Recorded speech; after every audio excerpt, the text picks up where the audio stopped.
भैया আপনারা সরে যান भैया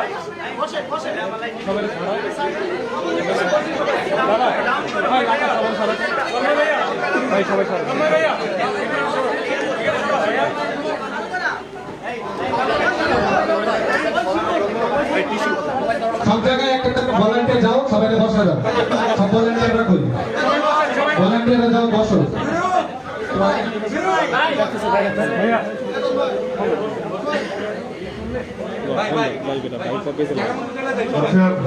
সবাই বসো ভলান্টিয়ার কই এই যাও না ভাই সবাই মাস্ক পরো সবাই একটু মাস্ক পরে দাও সবাই মাস্ক পরেন মাস্ক পরেন ভাই সবাইকে মাস্ক হইছে একটু ময়দা দাও না একটু মাস্ক পরে লাইভ নিচে বের করতে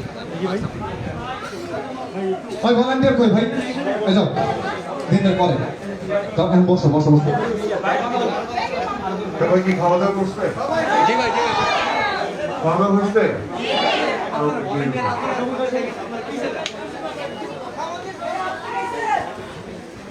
আমি এখনো খাইনি ভাই আগে খাই আমি পরে খাবো অসুবিধা নেই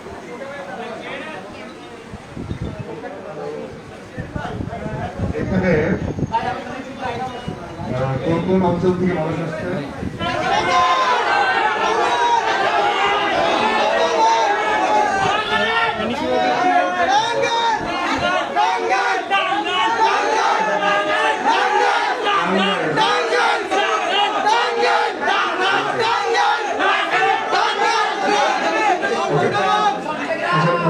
প্রতিবারই এই দিনটা আমার যেটা হয় যে জন্মদিন উপলক্ষে জন্মদিন পালন এটা আমার এরকম ঘটা করে কখনো হয় এটা আমি খুব বেশি একটা বিলিভ করতাম না যে জন্মদিনকে ঘটা করে পালন করতে হবে কিন্তু এই গত কয়েক বছর ধরে ভক্তদের যে ইনিশিয়েটিভ নিয়ে ভক্তরা যে জন্মদিনটা পালন করে এটা একটা নতুন একটা ব্যাপার ঘুরে এসেছে একটা নতুন একটা সংযোজন হবে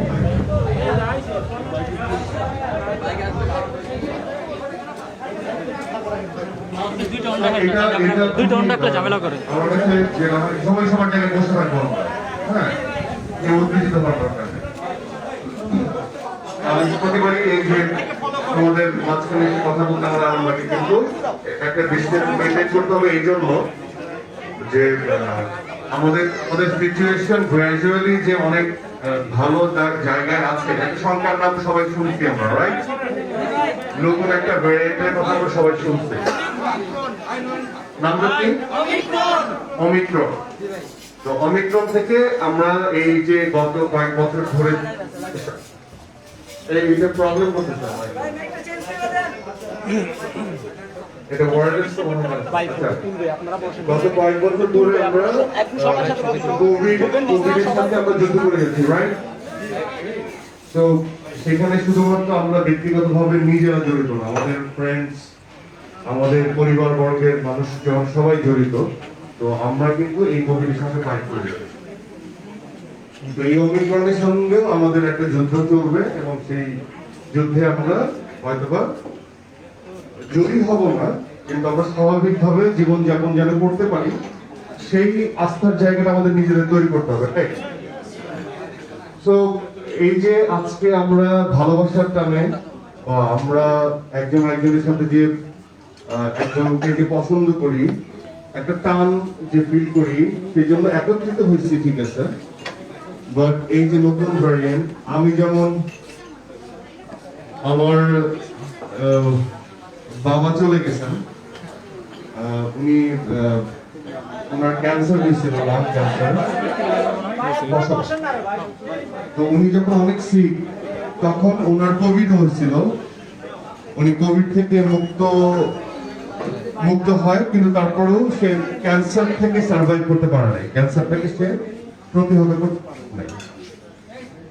তো আমার বাবা নেই, মাকে নিয়ে চিন্তা হয়, আমার সন্তানকে নিয়ে চিন্তা হয়, আমার ওয়াইফকে নিয়ে চিন্তা হয়। তো এই জায়গায় আমাদের যেটা হচ্ছে, আমাদের প্রত্যেকের তো পরিবার আছে নাকি? তো আমাদের নিজেদের স্বার্থে এবং আমাদের কাছের মানুষদের স্বার্থে আমাদের কিন্তু সেফটি মেনটেন করতে হবে, এটার কোনো অল্টারনেটিভ নাই। সবাই ভ্যাকসিন নিচ্ছে? মাশাআল্লাহ। তো যারা ভ্যাকসিন নেন নাই তারা ভ্যাকসিন নিয়ে নেবেন। এখন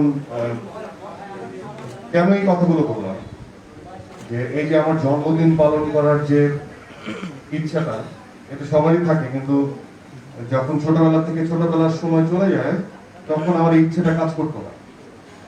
যে জন্মগ্রহণ করছি একটা পার্টিকুলার কোন একটা পারপাস নিয়ে, আমাকে লাইফে স্ট্রাগল করতে হবে, আমাকে লাইফে কিছু একটা করে দেখাতে হবে। তো প্রতি বছর জন্মদিবস পালন করার ওই ইচ্ছাটা আমার হইতো না, কেন জানি না। তো আমার জন্মদিনগুলো খুব বোরিং ছিল। আমার জন্মদিনে আমি খুব ভাবতাম যে ওই মানুষটা মনে রাখবে আমার জন্মদিনটা, তো ওই মানুষটাই হয়তো বা ভুলে যেত। তো আমি হয়তো এক্সপেক্ট করতাম ঠিক 12টার সময় এই মানুষটা আমাকে উইশ করবে, ধরো যে আমার মা উইশ করবে, হয়তো আমার মাই ভুলে গেছে 12টার সময় আমাকে উইশ করবে। কোন এক বছর মনে হতো আমার বোন উইশ করবে এই বছর, তো উনি আমার বোন হয়তো বা ভুলে গেছে। তো আমার এমন না যে প্রত্যেক বছরই আমার আবেগগুলো কাজ করতে কোনো একটা পার্টিকুলার কোনো মানুষ নিয়ে, কখনো মা কখনো বাবা এরকম। তো ওইটা না সেভাবে ফুলফিল হইল। তো তখন মন খারাপ হইতো, তখন মনে হতো যে এই যে জীবনটায় আমি যে দিনে আমি জন্মগ্রহণ করলাম এটাকে বারবার মনে করার কিছু নাই। তো ওই যে life is a journey towards death, তো প্রতিদিন তো মৃত্যুর দিকে আগাচ্ছি। তো এটা মনে করতে চাইতাম না যে কত আগে জন্মগ্রহণ করছি। কিন্তু এই কয়েক বছর ধরে যারা আমাকে সবচেয়ে বেশি পছন্দ করেন আপনারা, এই জন্মদিনটাকে কেন জানি কালারফুল করে তুলছে। তো এই যে ভালোবাসার মানুষগুলো নিজেদের দায়িত্ব নিয়ে নিজেরা যে আপনারা যে এসে আমার জন্মদিনটা এইভাবে পালন করেন, সেই জন্য আপনাদেরকে জানাই ধন্যবাদ। তো আমি আসলে খুবই ইমোশনাল একজন মানুষ। তো আমি ইচ্ছে হয় যে প্রতিদিন আপনাদের সঙ্গে দেখা হোক, প্রতিদিন আপনাদের সঙ্গে কথা হোক, প্রতিদিন আড্ডা হোক, সেটা সম্ভব হয় না। আর একসাথে সবার সঙ্গে বসে ছোট একটা সময়ে মত বিনিময় এটা করাও পসিবল না। আমি জানি যে যে মানুষটা পিছনের বেঞ্চে বসে আছে সেই মানুষটার মন একটু খারাপ, আবার যে মানুষের সামনে বসে আছে তার মনটা একটু হয়তো আমার বেশি ভালো। তো এই জন্য আমি প্রতিবারই হেঁটে হেঁটে পিছনে যাই, সবার সঙ্গে ছবি তুলি। তো আমি আসলে খুবই সৌভাগ্যবান যে আমি আমার জায়গায় এমন একটা অবস্থানে আমি যাচ্ছি, সেখানে হয়তো বা ভালোবাসার কোনো কমতি নেই। মানুষ আমাকে ভালোবাসে, আপনারা আমাকে ভালোবাসেন। তো আপনারা সবসময় দোয়া করবেন আমি যেন এই মাটির কাছাকাছি থাকি। আমাকে এমন জায়গায় নিয়ে যাবেন না যে আমি আকাশে উঠে হারিয়ে না যাই ওই গ্যাস বেলুনের মধ্যে। তো আমি যে ওই বেলুনটা যে হাতে ধরে রাখা যায় এরকম যে থাকতে পারি, ডাউন টু আর্থ থাকতে পারি এবং আপনাদের কাছাকাছি থাকতে পারি। তো কখনো যদি আমার দ্বারা আপনারা মনে কষ্ট পান আমাকে ক্ষমা করে দেবেন, এবং আবার যে আমাকে বুঝে বলবেন, আমি বুঝে নেব, ঠিক আছে? তো অনেক জায়গা থেকে মানুষ আসে প্রতিদিন, মানে প্রতি এই জন্মদিন উপলক্ষে। এখানে কুমিল্লার মানুষ আছে? আচ্ছা। তো আমি একটা প্ল্যান করছি যে সরি আমি যে স্মোক করা বাদ দিয়ে দিচ্ছিলাম, এখনো স্মোক এভাবে করি না, একটা কাজের জন্য আমার স্মোক করতে হচ্ছে। আমি তো যে ব্রেক করি, সিগারেট অনেক বেশি খাইতাম, ধূমপান তো স্বাস্থ্যের জন্য ক্ষতিকর, সবাই জানে, তারপরেও খাই না। হ্যাঁ, এখানে স্মোকার কারা কারা হাত তুলেন তো। যাক, মাশাআল্লাহ, অনেকেই স্মোক করে। তো এই বদ অভ্যাসটা আস্তে আস্তে ত্যাগ করাটা ভালো। ছোট একটা সময় ওই স্মোক করার ব্যাপারটা একটা স্টাইলিশ ওয়েতে কেউ একজন ধরায় টানতেছে, এটা দেখতে খুব ভালো লাগছে, খুব ম্যানলি লাগছে। তো যতই বয়স হচ্ছে ততই মনে হচ্ছে যে এটা বদ অভ্যাসী। বাবার কথা যতবার মনে পড়ে ততবার মনে হয় যে সন্তান হিসেবে আমার দায়িত্ব ছিল যে ওই সিগারেটটা প্যাকেটটা দুমড়ে মুচড়ে ফেলে দাও, অথবা তাকে বোঝা যে বাবা স্মোক করো। কারণ আমার বাবাও চেইন স্মোকার ছিলেন এবং ওনারা আসলে হয়তো বা স্মোকিং এর জন্যই তার এই লাংয়ে ক্যান্সারটা ধরা পড়ে। হ্যাঁ, তো এটা আসলে এটা মৃত্যুর কারণ, one of the biggest reason. যে আমরা যারা স্মোক করি তারা হয়তো বা কোনো একটা বড় ধরনের অসুস্থতায় ভুগলে সেখান থেকে সার্ভাইভ নাও করতে পারে। ইভেন তো কোভিডের ক্ষেত্রে আমরা তো ফুসফুসের উপর একটা প্রেশার দিয়ে রাখছি, ফুসফুস কিন্তু খুব ভালো অবস্থানে নাই। তো এটাই আর কি। তো যেটা বলছিলাম আর কি, আমি কোন প্রসঙ্গে ছিলাম? আচ্ছা, তাহলে বুঝতে পারলাম যে সে খুব মনোযোগ দিয়ে শুনতেছে আমার কথা। হ্যাঁ, তো কুমিল্লায় গিয়েছিলাম, একটা কুমিল্লার মতো জায়গায় একটা মেন্স কর্নার বলে যেটাকে, মেন্স সেলুন উদ্বোধন করতে। তো কুমিল্লায় মানে মানুষগুলো আমি একভাবে জানতাম বা একরকম ভাবতাম। প্রত্যেকটা জায়গাতেই দেখো খারাপ মানুষ ভালো মানুষ আছে, কিন্তু কিছু এরিয়ার বদনাম হয়, রাইট?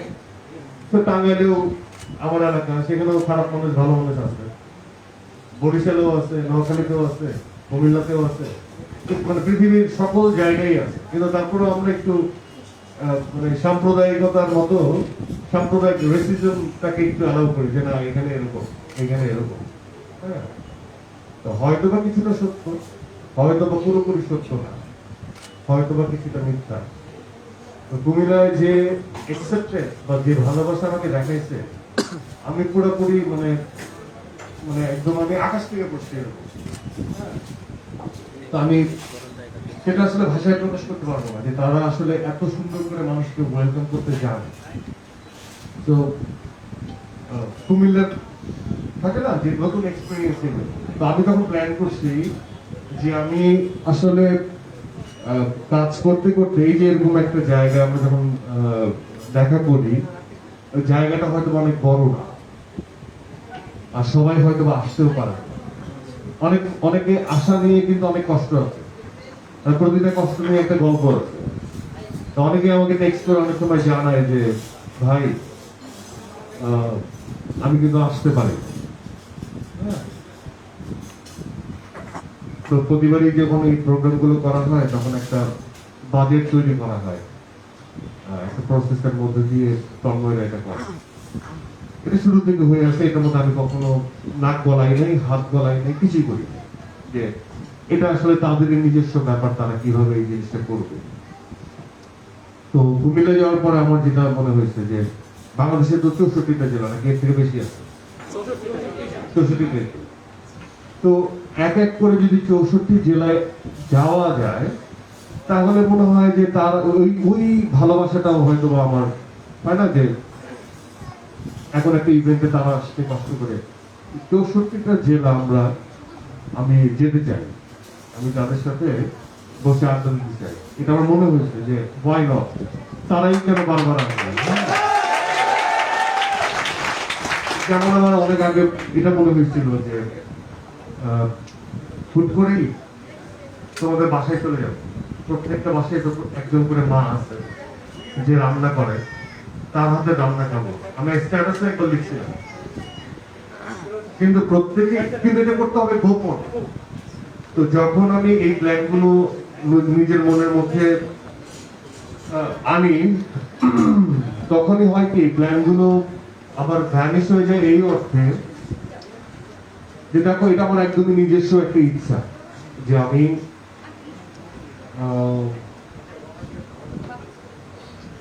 তোমার নাম কি ভাইয়া?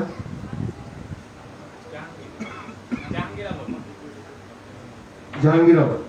আচ্ছা, ধরো আমি জাহাঙ্গীরের বাসায় যাবো, যাওয়ার পর ওর মার হাতে, তোমার মা আছে, বাবা আছে, আচ্ছা, মার হাতে রান্না করবো। তো যখন আমি প্ল্যানটা করছি তখন দেখা গেছে আশেপাশে প্রচুর ক্যামেরা, আশেপাশে প্রচুর লাইভ, আশেপাশে প্রচুর, তখন ওই জিনিসগুলো না আমরা হয়তো এই জিনিসটা হয়তো বা স্বইচ্ছায় নিজের মনের অজান্তে সেলফোন বের করে ভিডিও করে ফেলি, কিন্তু হয়তো অনেকে ভাবতে পারেন এটা ইচ্ছে উনি দেখাচ্ছে, তখন ওই যে সুন্দর একটা স্বাভাবিক হয়তো বা একটা ইচ্ছা নষ্ট হয়ে যায়। তো আমার ওই ইচ্ছাগুলো তখন নষ্ট হয়ে গেছিল এই জন্য যে যখনই মানুষ জানতে পারছে তখন বলছে আমি কেমন নিয়ে যাবো, ভাই আমি এটা কভার করবো, আমি এটা এই করবো, কিন্তু আসলে এটা তো আসলে গোপনে যাবো, একান্তই ব্যক্তিগত কিছু মুহূর্ত সেই ফ্যান্টার পরিবারের সঙ্গে আমি কাটাবো, সেটা তো আমি আসলে কোনো সোশ্যাল নেটওয়ার্কে আপ করতে চাই না, যেমনটা আপ করতে চাই না আমার ব্যক্তিগত সম্পর্কের বিষয়গুলো। আমার পরিবার সবসময়ই আমার সোশ্যাল নেটওয়ার্কের বাইরে থাকে, তোমরা হয়তো জানো।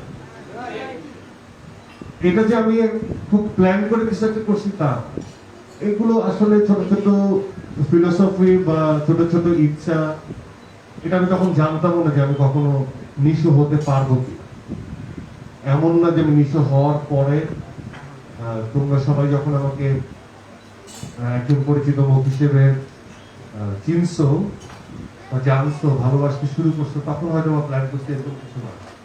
তো আমি তাহলে তো এমনই যে আমি যখন কোনো কিছু ছিলামই না, আর 10টা সাধারণ মানুষের মতো, এখন আমি যথেষ্ট সাধারণ মানুষ, আমি বলতেছি না অসাধারণ মানুষ, যে আমি যখন এই ফেম প্রসারের বাইরে ছিলাম তখন আমার প্ল্যানটা এরকমই ছিল।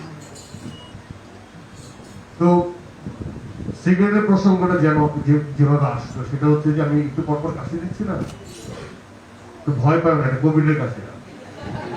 তো এটা হচ্ছে অনেকদিন পরে যে আমার ওই ক্যারেক্টার প্লের জন্য স্মোক করতে হচ্ছে, তো সেটা আমাকে আসলে সেটা সহ্য হচ্ছে না, সেটার জন্য একটু কাশি হচ্ছে। তো অনেক বক করতেছি, সিরিয়াস কথা বলতেছি। হ্যাঁ, তোমাদের তো আরাম লাগবে, তোমরা তো সব খায়া মানে একদম খায়া দেয়া পেট করে তোমরা বসে আছে। হ্যাঁ, যাক, আমার সামনে মুহিম বসা, ওর পেটটা খুব ফোলা ফোলা লাগতেছে। মুহিম কি বেশি খেয়েছি? আচ্ছা, মুহিম এখন খায়, এতেই অবস্থা। মানে সব এই যে দুজনের সাথে পরিচয় করে দিই, মুহিম আর হিমি আসো, পরিচয় করে দিই, তোমরা তো সবাই চেনো। এই যে মানুষগুলো, মহিম একজন ডিরেক্টর, আমার পাশে হিমি সেও একজন ডিরেক্টর, এই মানুষগুলো সাথে অনেক দিনের আমার পথ চলে। এরা কিন্তু সবাই ছোট ছিল, আস্তে আস্তে এদের শরীরে মেদ হয়ে গেছে, বুড়ি হয়ে গেছে, চেহারার মধ্যে বয়সের ছাপ পড়তেছে। তো দিন তো চলে যায়, সবারই বয়স হচ্ছে, আমারও বয়স হচ্ছে। হ্যাঁ, তো আমি চিন্তা করি বারবার যে আমার মৃত্যু হবে, মরে যাবো, থাকবো, যেমনটা আমার বাবা চলে গেছে। তো তোমরা সবসময় যেন একটা গুড মোমেন্টস বা একটা গুড নোট নিয়ে মরতে পারি, চলে যেতে পারি। হ্যাঁ, এটা আমার সবসময় মনে হয়, যাতে তোমরা মনে রাখো, হ্যাঁ, তোমরা যেন ভুলে না যাও। তা আমার মনে হয় যে আমি যেভাবে চিন্তা করি, তার আমি বলবো না যে আমার মধ্যে তোমরাও ভাবো, কিন্তু আমি চাই যে আমি যখন আমার এই ইন্ডাস্ট্রিতে একজন অভিনেতা বা নাটকের নায়ক বা এই ধরনের কোনো ইচ্ছে কখনোই ছোটবেলা থেকে ছিল। আমার সাথে যেটা ঘটে গেছে সেটা খুবই খারাপ করেই, হ্যাঁ, অহেতুক ভাবেই ঘটে গেছে, কিন্তু সেটার ফিডব্যাক বা সেটা যখন আমার কাঁধে যখন আসে তখন আমি দায়িত্বটা পালন করতে চাইছি প্রপার ওয়ে। কিন্তু পিছনে অনেক স্ট্রাগল আছে, অনেক কষ্ট আছে, অনেক চেষ্টা আছে, অনেক অধ্যবসায় আছে, অনেক টাইম আছে, মানে অনেক বড় সময়। আমি 2000-এ কাজ করা শুরু করি, এখন হচ্ছে 2000 21 শেষ, তার মানে প্রায় 20-22 বছর ধরে এই ইন্ডাস্ট্রির সাথে। তো আমি তোমাদেরকে একটা কথাই বলবো যে ইটস নট অ্যাবাউট যে অভিনেতা অভিনয় করা, এটা না, যে কোনো কাজের ক্ষেত্রেই তুমি যদি চরমভাবে সেটাকে চাও, এটা মানুষের ক্ষেত্রেও না। তুমি যদি চরমভাবে তোমার ইচ্ছাটা কোনো সময় জন্মায় যে আমাকে করতে হবে বা সেই মানুষটাকে পেতে হবে বা সেই মানুষের কাছে আমার সম্মানের জায়গাটা রক্ষা করতে হবে, তাহলে সেই মানুষটাকে বা সেই কাজটাকে সম্মান করতে হবে, ভালোবাসতে হবে এবং লেগে থাকতে হবে। যে দেখে যে মনে হয় you are so dedicated, you are so pure, যে তুমি ওই কাজটা করতে চাও, তুমি এটা লালন করতেছো, এবং অথবা সেই মানুষটাকে তুমি চাও। এটা মা বাবা ভাই বোন প্রেমিকা প্রেমিক যেই হবে, বন্ধু হোক, লেগে থাকতে হবে। পিছন থেকে চল। তো আমি যেমন আমার কিছু ফিলোসফি আছে, এই জন্য মানুষ আমাকে পাগল বলে, ঘাটতারা বলে, হ্যাঁ, অনেক মানে বেঁচে থাকার জন্য অনেক কিছুর দরকার হয় না। বেঁচে থাকার জন্য আসলে যেগুলোর দরকার হয় সেগুলোর কোনো শেষ নাই, ওই চাওয়ার কোনো শেষ নাই, এটা ইনফিনিটি লেভেলে, হ্যাঁ, যার কোনো শেষ নাই, হ্যাঁ। কিন্তু বেসিক যে চাওয়াগুলো আছে সেগুলো ফুলফিল হলেই আমি হ্যাপি। একটা মানুষ বেঁচে থাকার জন্য যা যা দরকার সেগুলো হয়ে গেলে আমি হ্যাপি। তো এই জন্য আমি না বলতে যাই সবকিছুতে, হ্যাঁ হ্যাঁ হ্যাঁ হ্যাঁ আমার দ্বারা হয় না। এই জন্য আমি ইগনোর করতে জানি, এই জন্য আমি কোনো একটা হয় না যে মুখরোচক বা কোনো একটা চাটুকারিতাকে আমি অ্যাভয়েড করতে জানি, সেটাতে আমি খুশি হই না, আমি পিওর স্টেটমেন্টে খুশি হই। একই অর্থে আমি সবসময় বিলিভ করি যে টাকা যেন আমাকে কিনে না ফেলে, হ্যাঁ, অর্থর মধ্যে যেন আমি গা ভাসায় না দিই, এটাও বিলিভ করি। কারণ আমার রিকোয়ারমেন্ট খুবই, হয়তো বা আমি চাইলেই 500 পাবো, কিন্তু আমার রিকোয়ারমেন্ট ওই 250 বা 200 সীমাবদ্ধ থাকলে ভালো। কারণ আমি অত প্রেশার নিতে চাই না। মৃত্যুর পর সবাই কেউ টাকা নিয়ে কবরে যেতে পারে, আমার বাবাও পারে, কারণ আমি বারবার বাবার কথা বলতেছি এই জন্য যে আমি আমার বাবার কাছ থেকে আর একটা কথা বলি, যেটা হচ্ছে যে সময় যদি ফুরিয়ে না যায়, হ্যাঁ, তোমরা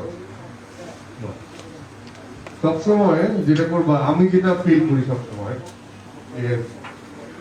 আমি আমার বাবাকে প্রচন্ড মিস করি, এটা খুব সত্য কথা। একটু আমার এক্সপ্রেশন গুলো আমি খুবই আমার বাসায় ফ্যামিলি মেম্বারদের কাছে আমি খুব বেশি একটু জাহির করি না, এটা অনেক ছোটবেলার অভ্যাস। তো হয়তোবা আমি একটু শক্ত মানুষ, বা আমি হয়তোবা কাঁদলে একা একা কাঁদে, কারোর সামনে কাঁদতে চাই, কিন্তু তারপরেও অনেক আবেগী হয়ে গেলে অনেক অনেক আটকে রাখতে পারি, মানে ফ্লোটাকে ঝেড়ে দিই। যেমন আমি আমার মাকে সম্মাননা পুরস্কার দেওয়া হয় যখন, তখন আমি খুব আবেগী হয়ে গেছি যে এই মাকে এত জ্বালাই, এই মাকে কখনো সম্মানই দেওয়া হয়, নিজের প্রতি নিজের অনেক ছোট লাগতেছিল যে একজন বাহিরের মানুষ, তারা ঘটা করে আমার মাকে সম্মান দিচ্ছে, বাট আমার হয়তো বলাই হয় না যে মা তোমাকে ভালোবাসি, মা তুমি আমার খুব কাছে, মা সবসময় কমপ্লেন ছিল রান্নাটা ভালো হয়, কি রান্না, হ্যাঁ, সবকিছু। এবং আমরা ছেলেরা মেয়েরা বলে ফেলি যে তুমি আমাকে আসলে ভালোবাসো, মার থেকে বেশি তো ভালোবাসা আসলে কেউ দিতে পারবে না, সম্ভব। আর বাবার ভালোবাসার অনুভূতি গুলো যখন আমি বাবা হয়েছি তখন আমি দেখছি যে আমাদের অনুভূতি গুলো মাদের অনুভূতির মতো না। বাবারা ভালোবাসেন হয়তো অনেকটা এক্সপ্রেসিভ না, এক্সপ্রেশন দিতে পারে না মাদের মতো। বাবাদের সবসময় বুকে জড়ায় ধরে রাখতে পারে না, কারণ বাবাকে তো কাজ করতে হয়, বাইরে থাকতে হয়, অনেক কিছু। তো এই কথাই বলবো যে আমি মাকে তো আমরা চিনি, কাছেই পাই সবসময়, মা হচ্ছে আশ্রয়, বাবা হচ্ছে শক্তি। বাবা বিষয়টা আমি বুঝতে পারছিলাম যখন আমি নিজে বাবা হচ্ছি, যেদিন আমি নিজে বাবা হলাম, যে অদ্ভুত একটা কানেকশন তৈরি করলাম আমার সব ছেলে সন্তান নির্বাণের প্রতি। তখন আমি ডিসকভার করতে পারলাম এটা হচ্ছে মানে ফাদার, বাবা। আর বাবা যেদিন চলে গেলেন সেদিন বুঝতে পারলাম যে আমি কি হারাইলাম। তো আমি তোমাদেরকে এই কথাটা বলবো যে বাবা মা এদেরকে একটু আগলে রাখো, কারণ এরা যখন চলে যাবে তখন তুমি আসলে রিয়েলাইজ করবা যে অনেক কথা বলার ছিল, অনেক কিছু করার ছিল, অনেক কিছু আসবে। তো আমি আমার এক্সপিরিয়েন্স থেকে তোমাদেরকে জানাতে চাই বা আপনাদেরকে জানাতে চাই যে প্লিজ আপনাদের বাবা মার প্রতি আপনারা সবাই মানে তাদেরকে একদমই, যারা রাখছেন তারা তো মাশাআল্লাহ, যাদের একটু দূরত্ব হয়ে গেছে তারা একটু কাছে টেনে নেন, তাদেরকে আরাম দেন, তাদেরকে সরি বলেন, কারণ তারা দীর্ঘ সময় ব্যয় করছে আপনাদের মতো, এখন আপনারা বড় হয়ে গেছেন, আপনাদেরকে মানুষ করাচ্ছে। তো এটাই, অনেক সিরিয়াস কথা বলতেছি, মানে আপনারাও শুনতেছেন, কারণ না শুনে যাবেন কোথায়, আমি তো কথা বলতেছি। ফোর ফিল করলেও বলবেন না যে ভাই কথা ঘোরান, হ্যাঁ ইমোশনাল হয়ে যাচ্ছি। তো তো ওইটাই আর কি, যে জন্মদিনেও আমি একটা খুবই হিডেন একটা মানে কেমন জানি একটা ফিল হচ্ছে যে যেমন আজকে আমি অনেক লেটে ঘুম থেকে উঠছি, ওঠার পর কালকে আমার ছেলে আমার জন্য অনেক গিফট কিনছে এবং সেটা সে এখন 7 ক্লাস। তো this is the first time যে সে একটু মানে সারপ্রাইজ করছে আমাকে। তো একই অর্থে একটা বাবা আমাকে সারপ্রাইজ করতেছে, আমার সন্তান একই জায়গায় হয়তো আমি আমার বাবাকে মিস করতেছি। তো এই অনুভূতিগুলো না কেমন যেন অদ্ভুত, আমার কাছে খুবই নতুন এবং খুবই নতুন ভাবে আমি এক্সপিরিয়েন্স করছি। তো এই জন্য না জন্মদিবসটা কেমন যেন আমার কাছে লাগে। জন্মদিবস আসলেই না অনেকের মৃত্যু দিবস আমার মনে পড়ে, এই মানুষটার আজকে জন্মদিন, এই মানুষটা অমুক তারিখে আমার মরে গেছে, চলে গেছে। তো আমি জানি না এই জন্মদিবস উদযাপন করাটা বা আমার ভালো যে লাগতো না, এটা কি উইয়ার্ড কিনা পাগল নাকি আমি জানি না, তবে আমার মনে হতো। তবে আজকে খুব ভালো লাগতেছে যে সবাই ব্ল্যাক, আমার কালো, আমার যদিও কালো হচ্ছে মন খারাপের রং, কালো হচ্ছে বেদনার রং, কিন্তু তারপরেও কালো যেন আমার কাছে খুব ভালো লাগে। এই জন্য আমার বন্ধুরা অনেক সময় আমাকে বলতে যে তুই তোমার দুঃখ পেয়ে আসিস, হ্যাঁ দুঃখ তোমার জীবনে আসতে গিয়ে তোমার খুব ভালো লাগে, এনজয় করতে। হ্যাঁ আচ্ছা, এটা যাই হোক, ওইটা আমার একটা অন্য মাহলে চলে যাবে, তখন আমাদের অনেক অন্য। হ্যাঁ তোমার অবজারভেশন ঠিক যে কাবার যে উপরে যে, হ্যাঁ সেটাও কালো। যাই হোক, কালো, আলো, অন্ধকার, পরিষ্কার, এগুলো আসলে শেখ একটা ছাড়া আরেকটা কোনো অস্তিত্ব নাই। হ্যাঁ আলো না থাকলে কালোর কোনো অস্তিত্ব থাকতো না। কালোকে আমরা কালো বলতে পারি কারণ তার বিপরীতে আলো আছে। তো আচ্ছা, এই যে এতগুলো মোবাইল, এগুলো কি সবাই লাইভ করতেছে নাকি ভিডিও করতেছ? আচ্ছা আমি না, আমি দেখলাম যে শুধুমাত্র আমি না, আমি তো স্মোকিং এর কারণে খুব খুব করে কাশতেছি। ইদানিং সময় নাকি সবারই খুব খুব করে কাশি হচ্ছে, সবারই ওয়েদার চেঞ্জের জন্য। এই মাঝখানে খুব রিসেন্ট সময়ে এখানে যারা উপস্থিত তাদের কোভিড হয়েছে, কার কার হয়েছে কেউ বলবো না তো, আমি জানি। আরে ভাই বলো, এখানে কোনো মানে কোনো প্রবলেম নাই। মানে আমি জানতে চাচ্ছি যে আমরা তো অনেকটা কোভিড থেকে অনেকটা মানে আমাদের যে স্ট্যাটিস্টিক্স বলে সেটা হচ্ছে যে অনেক কম এখন। এই জন্য আমি বোঝার চেষ্টা করতেছিলাম যে মানে কারো আত্মীয় স্বজনের মধ্যে কোভিড এর স্ট্যাটিস্টিক্সটা কি, এটা জানার চেষ্টা হয়েছে। কারো আত্মীয় স্বজনের মধ্যেও নাই কারো কোভিড হয়েছে? আরে না না, বলতে হবে মানে যাদের আত্মীয় স্বজনের মধ্যে কোভিড আছে তাদের নিয়ে হয়তো এখানে বসাইতে পারি।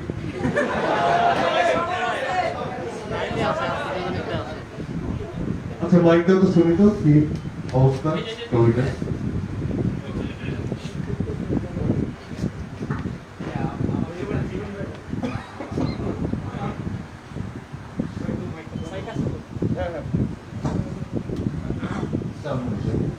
কবিদের কি কথা বলবো আমার টিভিএ হয়েছে মানে রিসেন্টলি না এই গত 6 মাসে আচ্ছা আচ্ছা আচ্ছা মানে আমি জাস্ট এক মাস দেড় মাস মানে এর মধ্যে এর মধ্যে থাকে।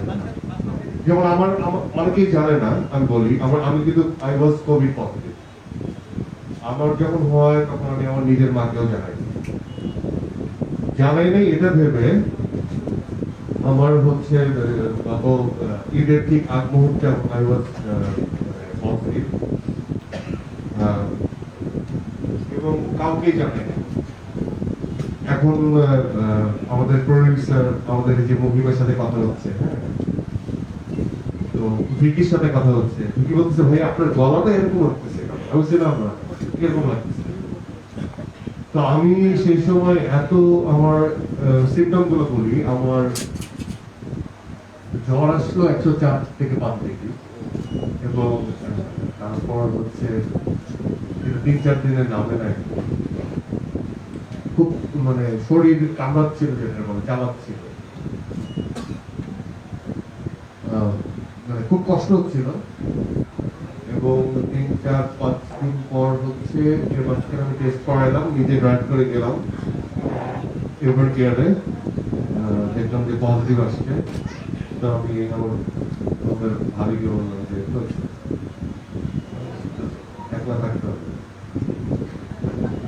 তো এটি সবচেয়ে পেইনফুল যে তুমি একলা একটা রুমের মধ্যে আসো তুমি বাইরে যেতে পারতেছো না কিন্তু আমার বাসায় হয়েছে কি আমার বাসায় একটু সবাই একটু মানে কেমন যাবে তো গত বছর প্রথমে হয়েছিল আমার ওয়াইফের বউয়ের ও বেরি হইতো না কিন্তু ওর পজিটিভ এবং সে রিস্টোর করলাম 6-7 দিন পর 6-7 দিনের মধ্যে তো আমরা সবাই একজনের সাথে আরেকজনের মাস্ক তো ব্যবহার করে নিই বাসায় তো ঘোরাফেরা করছে পরে ওকে নিয়ে গেলাম গাড়িতে ও পজিটিভ আমি টেস্ট করালাম আমি নেগেটিভ তারপরে আমার বাসায় শ্বশুর শাশুড়ি ছিল তাদেরকে নিয়ে টেস্ট করালাম তারা নেগেটিভ তো ঠিক 10 দিন পরে দেখি বাবুর জ্বর আসছে তখন একটু ভয় পেলাম পরে 11 নম্বর দিন আবার দুজনে টেস্ট করালাম মা আর বাচ্চা দুইজনই নেগেটিভ তখন ডক্টর মহল থেকে আমাকে বলা হলো এটা নন স্প্রেড করবে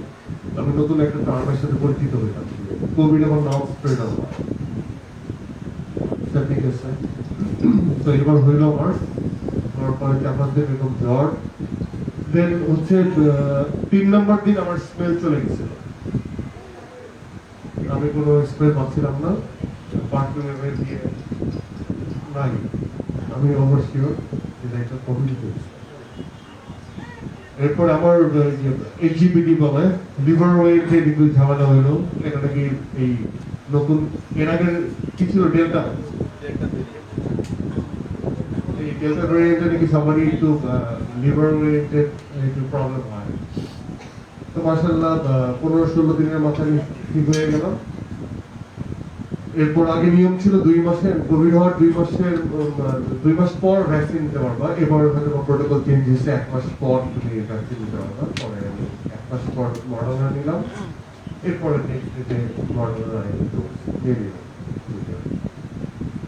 এই হলো অবস্থা কিন্তু রিসেন্টলি কারো ফ্যামিলিতে মানে খুব কম যেহেতু খুব রিসেন্টলি কারো ফ্যামিলিতে ভাইটাকে দাও ভাই আমার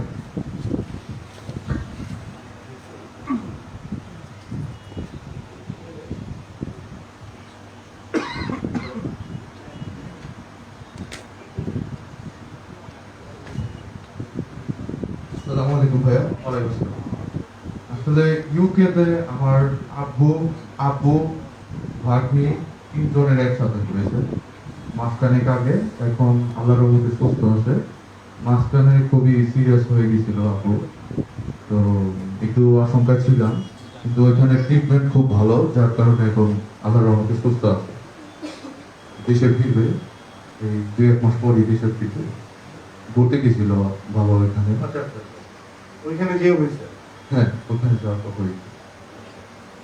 নাকি বাংলাদেশ থেকে? না না, বাংলাদেশ না, ওখানে যাওয়ার পর হয়েছে। সবার আগে ভাগ্নির হয়েছিল, তারপরে ওর থেকে স্প্রেড করতে জিনিসটা আস্তে আস্তে ফ্যামিলির সবার হয়েছে। এখন আল্লাহর মধ্যে সুস্থ আছে। ওকে, যাই হোক, আমাদের দেশে কিন্তু ওরকম কোনো মানে এখানে প্রায় কতজন হবে? 100 জন তো হবে একটু দেশের মধ্যে। তো এইখানে কেউ তো লুকাও নাই। আচ্ছা, ঠিক আছে, যাক মাশাআল্লাহ, এদের আত্মীয় স্বজন বন্ধু বান্ধবের মধ্যে এখন পর্যন্ত খুবই নিয়ে আমরা আসলে ডাটা পাচ্ছি। তো আপনার জন্য অনেক দোয়া রইল। আমার জন্য দোয়া করে ভাই। হ্যাঁ, আসসালামু আলাইকুম। আর তোমার বাবার জন্য দোয়া, প্রতিটা বাবার জন্য দোয়া। ধন্যবাদ ভাইয়া। যে তারা খুব দ্রুত সুস্থ হয়ে উঠুক। কারণ আমাদের আসলে দেখি একটা, আমাদের যারা বয়োজ্যেষ্ঠ মানুষ আছে তাদের জন্য আসলে বেশি চিন্তা। আমরা ইয়াং, সরি, তোমরা ইয়াং, তোমরা ইয়াং, তোমাদের ইমিউন সিস্টেম হয়তো বা মাশাআল্লাহ, যেটা আমরা সাধারণভাবে চিন্তা করি তাহলে এটা ভালো হয়। তো যারা বয়স্ক মানুষ আছেন ফ্যামিলিতে, তাদেরকে এই সিচুয়েশনে আমাদের টেক কেয়ার করাটা তাদেরকে তাদের বাইরে থেকে যে ডাক্তার যে প্রিকশন গুলো নেওয়া উচিত বা যেটা করা উচিত সেটা অবশ্যই করবা। কারণ এই 2019-এ তো আমরা সাথে পরিচিত হই না, এরপরে কিন্তু আমরা অনেক মেনটেন করছি, আমরা কিন্তু অনেক ভয় পাইছি, আমরা কিন্তু অনেক আতঙ্কিত ছিলাম, আমরা কিন্তু সব কিছু আমরা করেছি। আস্তে আস্তে আমরা ক্যাজুয়াল হয়ে গেছি, আস্তে আস্তে আমরা সবকিছু নর্মাল হওয়ার কিন্তু আমাদের উচিত যে ওই নতুন শত্রু নতুন রকম করে ভাবে, তো আর পুরান শত্রু পুরান ভাবে ভাবে। তো কাছের বন্ধু কিন্তু সবচেয়ে বড় শত্রু হইতে পারে, এটা কি জানো? কোভিডের ক্ষেত্রে এরকম যে কাছের বন্ধুটা তোমাকে খুব বিপদে ফেলবে, কারণ সে তার সিমটম যদি না বলে, যদি তোমার সাথে শেয়ার না করে তার প্রবলেমের কথা, যে আমার সিমটম এই সিমটম হচ্ছে, না জানে তোমার সাথে ঘুরে ফিরে চলে গেছে, সে কিন্তু প্রকৃত বন্ধু। সে তোমার বলবে যে এটা ঘুরে, তাহলে ওই সিমটমের কথাগুলো বলে দিন। আর ফ্যামিলিতে 10 জনের হলে 10 জনের কথা বলে দিলাম। আচ্ছা, এখন বলতে পারতেছি না যে তোমাদেরকে আমার মানে তোমরা আমার খাও। মেনুতে কি কি ছিল? তুমি কি কি খেয়েছো? অনেক কিছু ছিল। এই যে আপুটা ক্যামেরা ধরে আছে, ফ্ল্যাশ লাইট দিয়ে চালায় আছে, ধরেই আছে, মানে পারে ও মানুষ।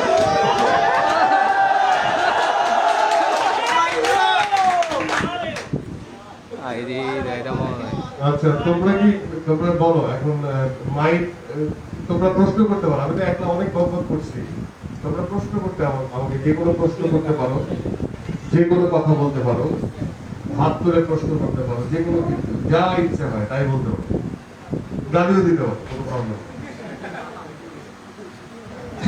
আসসালামু আলাইকুম ভাইয়া, আমি আপনার অনেক বড় একজন। আসসালামু আলাইকুম বলবা না, বলবা আসসালামু আলাইকুম।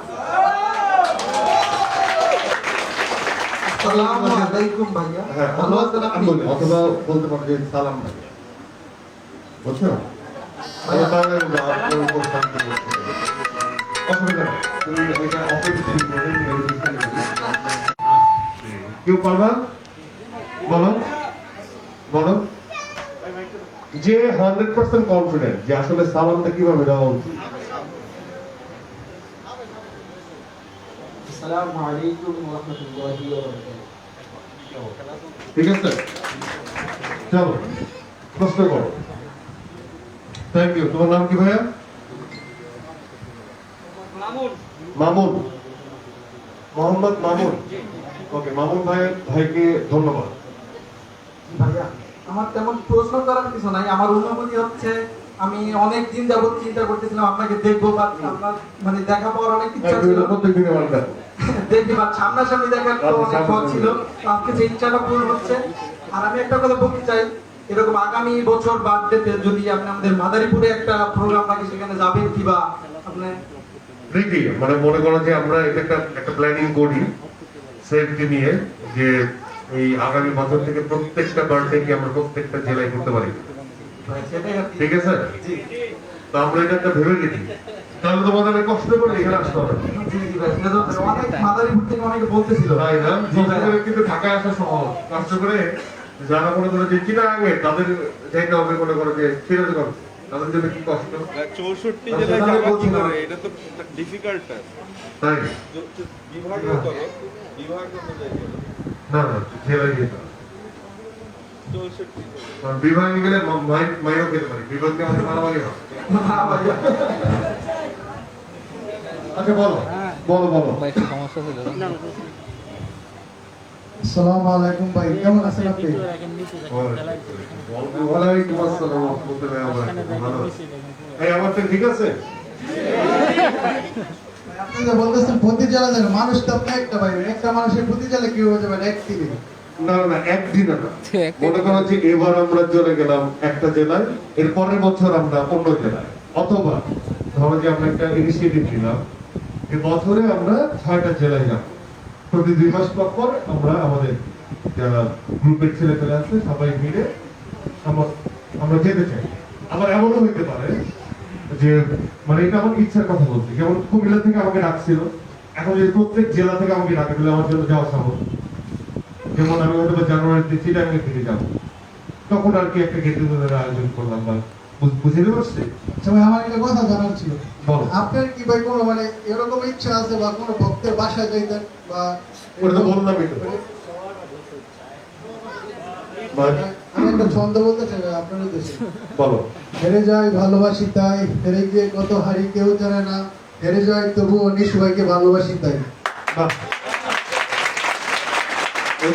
মানে কি মানে হাইরেতে আমরা ভালোবাসি কেমন, এটা শুধু বলো। ভালোবেসে হারিয়ে যেতে চায়। ও হারাই যেতে চান? ভাই আমরা তো ভাই নেশাতে না, আমরা নিষিদ্ধ আসক্ত। আচ্ছা ঠিক আছে, ভাই আমরা নেশাতে না, নিষিদ্ধ আসক্ত ভাই। আচ্ছা ঠিক আছে, ভালো। নেশা ভালো জিনিস না, কিন্তু নিঃসতে আসক্ত হওয়াটাও এক ধরনের নেশা। ভাই এটা খারাপ নেশা না, ভালো নেশা স্যার। এটা ভালো না সবাই। ভাই এটা তো আচ্ছা আর কারো কোনো প্রশ্ন আছে? এই যে এখানে আসসালামু আলাইকুম। আচ্ছা ওয়ালাইকুম আসসালাম। এখন কবে মুভিতে, আপনাকে মুভিতে বড় হতে দেখবো কবে? বাবা তুমি তো সাংবাদিকের মতো প্রশ্ন করছো। আচ্ছা মুভি মানে চলচ্চিত্র আসলে এই আমাদের এখানে যেটা আমরা যে সবই আসলে চলচ্চিত্র, এখানে কোনো স্থির চিত্র এক ধরনের চলচ্চিত্র নাই। বাইরের কান্ট্রিতে কিন্তু এতগুলো ভাগ নাই, টেলিফিল্ম, নাটক, ছোট নাটক, বড় নাটক, সিরিয়াল, ছোট সিরিয়াল, বড় সিরিয়াল, মেগা সিরিয়াল। তো ভাইরাল ফিল্ম, শর্ট ফিল্ম এরকমই সাউন্ড ইউজ করা হয়। তো আমরা যে নাটক করতেছি এটা আসলে ফিল্ম, এটা হয়তো বা দীর্ঘকাল হতে 40 মিনিট বা 50 মিনিট। তুমি যে হচ্ছে সিনেমাটা বোঝাচ্ছ, যে মুভি যেটা যেটা তুমি বোঝাচ্ছ, সেটার টাইম লাইন হয়তো বা 1 ঘন্টা, 2 ঘন্টা, 3 ঘন্টা হয়, 3 ঘন্টা হয়, 2.5 ঘন্টা, এরকম। তো অলরেডি ওটিটিতে যা হচ্ছে, ওয়েব প্ল্যাটফর্মে যা হচ্ছে, এগুলো সবগুলোই ফিল্ম হচ্ছে। তো ওয়েব প্ল্যাটফর্মে ওটিটিতে যে রিসেন্টলি একটা কাজ করতেছি, এটাও একটা ওয়েব প্ল্যাটফর্মের জন্য, এটাও একটা ওয়েব ফিল্মই, এটাও একটা ফিল্ম। এরপরেও একটা কাজ করবো, এবার হয়তো ভ্যালেন্টাইনে ইউটিউবের কাজের সঙ্গে একটু কম থাকবে, খুব বেশি করতে পারবো না। কারণ আমি আসলে আমাদের যেটা হয় যে আমরা তো সবসময় ইউটিউবে অনেক বেশি কাজ দেখছি, একটা সময় টেলিভিশন অনেক কাজ আমরা দেখতাম। ইউটিউব তো আর্কাইভ হয়, তার মানে কি একজন মানুষের যদি একই দিনে যদি 5টা নাটক বানিয়ে হয়, ধরো যে আগে সপ্তাহে একটা নাটক অনিয়ার হইতো, সেটা আমরা টিভিতে দেখতাম, আমাদের নাটকের কোনো আর্কাইভ ছিল না। এই জন্য সবাই বলতো ইরেজ মিডিয়া, এই নাটকে কাজ করে কি হবে, এগুলো তো সব মুছে যায়, থাকে না, তুমি বড় পর্দায় কাজ করো সেটা 100 বছর থেকে যায়, এরকম বলা হয়েছে। তো ধরো যে ওই সময় যদি সাপ্তাহিক নাটক একটা অনিয়ার হইতো আমরা দেখে যেতে পারতাম, কিন্তু ওই সময় যদি সপ্তাহে 7টা নাটক অনিয়ার হইতো তাদেরকে আমরা দেখতে পারতাম?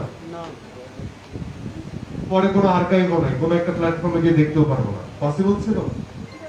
কিন্তু ওটাই বলে যে আমি সবসময় এটা বলি যে রেডিওতে যখন নাটক হতো তখন এটা ছিল ব্লেসিং, তারপর টেলিভিশনে নাটক হওয়া শুরু হলো, সেটাও একটা ব্লেসিং। দেন আমাদের পরিচয় হলো অনলাইন, মানে ইউটিউব এই ধরনের প্ল্যাটফর্ম, সেটা আর্কাইভ করতে পারি, আমরা আগের নাটকও দেখতে পারি, এখনকার নাটকও দেখতে পারি, আমার যখন যেটা ইচ্ছা হয় সেটা দেখতে পারি। So it's all kind of blessing. এখন ওটিটির সুবাদে যা হচ্ছে এটাও ব্লেসিং, আমাদের ইন্ডাস্ট্রি বড় হচ্ছে, কাজের মাত্রা বড় হচ্ছে, বাজেট বাড়তেছে।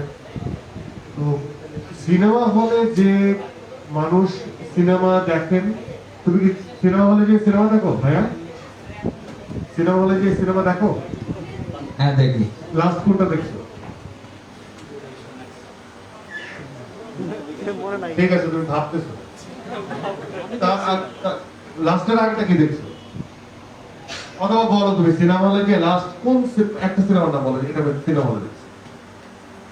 মিথ্যা বলবো না, কিন্তু মিথ্যা বলতে ধরা গেল আমার। পোরামন্টু পোরামন্টু।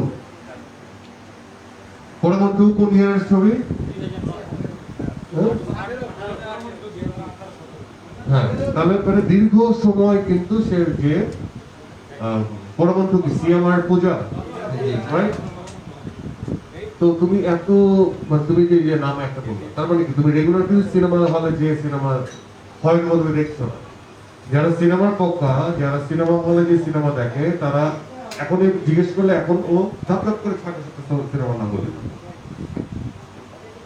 তো এই যে মুভির যে একটা আছে, যে তুমি যেটা বলতেছো যে যেটা হলে রিলিজ হবে, আবার এখানে আমাদের হল, মানে হলগুলোকে সেট করা, হলগুলোকে আবার নতুন করে রিফর্ম করা, বানানো, এরকম অনেক প্রসেস চলতেছে। তো আমি যদি ওইটা অফ করে যদি সিনেমার কথা বলি, তাহলে সিনেমাতে করতেছি যেগুলো